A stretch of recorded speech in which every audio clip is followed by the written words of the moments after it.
But I know that our EWTN Fields correspondent Teresa Tomeo is out at the National Mall. She was there for the rally, and she joins us now with the guest. Yeah, we're coming up. Yeah. Yeah. And we are here waiting for the march to begin as the rally wraps up. Teresa Tomeo on the corner of 7th and Constitution in front of the Archives building. And it's just so beautiful to see so many people just waiting to begin this march in 2019. And we have a very special group of people with us, and well known to our audience. They do so much great work with pregnancy centers around the country and women who find themselves with an unexpected blessing. Andrea Trudden with Heartbeat International. And you took the babies to Congress again, right?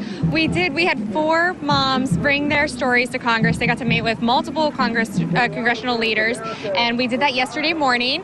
It was a wonderful experience. Faith actually got to meet specifically with Congressman Smith and share her story, and basically all they're doing is coming to tell them what pregnancy centers did for them, and that pregnancy centers are good for America, and they're providing them with the resources and education that they need at a time that's very difficult. And they got to really share their stories, and that's really the whole purpose of Babies Go to Congress. It's not to lobby, it's not to encourage votes one way or another. It's just to educate as to what is happening in every city around, because we have 1,500 pregnancy centers just in the U.S., 1,100 outside of the U.S., and they're doing good things, and that's what the message was. What's the reaction of the congressional members who are not necessarily pro-life or maybe on the fence when they see these beautiful children walking in with these lovely young moms? What's their response? That is a wonderful question. The response is actually overall pretty positive, because how could you look at that beautiful face and not smile? We actually got pictures at Kamala Harris's office with their legislative aides. Really? Yes, we did. We went to 4 California offices yesterday, 2 House and 2 Senate, and overall they were received really well, and that was wonderful. Sometimes it'll be a little dismissive, but they're always polite, and they will always listen to what we have to say, and typically... Well, it's a start. Right. Exactly, and then we leave them information, and they're hearing what the pregnancy centers have done, and they always smile, and you just can't not smile when you see this beautiful baby. Well, keep up the great work, and I understand your son had a picture with the Vice President. Yes, he did. It was actually really incredible. Vice President Pence said, "You're a really special boy," and he told me that I was a great mom. It made me feel so special. Yeah. What would you say about what the pregnancy centers have done for you in your life, encouraging others out there who are working and volunteering for the pregnancy centers around the country?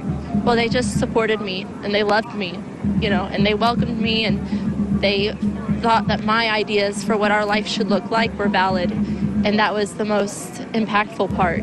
God bless you. And look at him. He's famous. He was on a tweet. I think the Vice President tweeted out his picture. And Virginia, Cline, you've been working so hard on this effort, too. What was it like for you to be there today? Oh, it was awesome. And especially to hear Karen Pence our second lady address the crowd. Teresa, this is the largest crowd I have ever seen.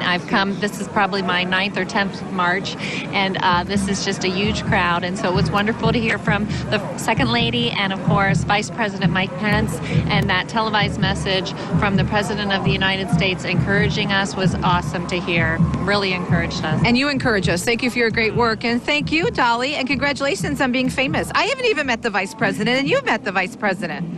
Beautiful family and a beautiful ministry, Heartbeat International. And we are live at 7th and Constitution. We'll go back to you, and we have so many people lined up to interview wonderful ministries and people from all walks of life and all around the world and the country. Back to you in the studio. Excellent. Thank you so much, Teresa. You are so gifted at finding these powerful witnesses for life out on the streets of Washington, D.C. Thank you for sharing those stories with us. And it was cool to hear those mothers say that they went to the Capitol. And that's, I think, one of the benefits of being here in Washington, D.C., this potential for conversation with lawmakers. That's right. And hopefully they can move hearts, and hopefully some good can come from that.